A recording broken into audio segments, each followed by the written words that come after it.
భాషా భాగాల్లో భాగంగా ఈరోజు క్రియ అంటే ఏమిటో తెలుసుకుందాం.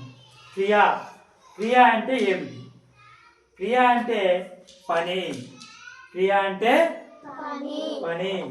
పనులను, స్థితులను తెలిపే పదాలను క్రియ అంటారు. అవేంటో చూద్దాం.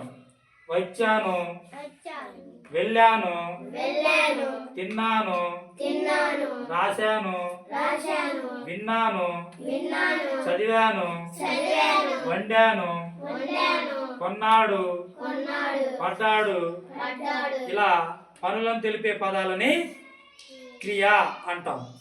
కొన్ని వాక్యాలు చూద్దాం. సాయి బడికి వచ్చాడు. ఇక్కడ రావడం అనేది క్రియ, పని.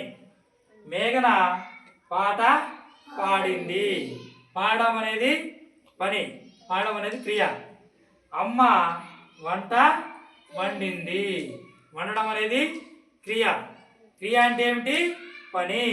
పనులను తెలిపే పదాలనే క్రియ అంటారు. గుర్తుంటుందా?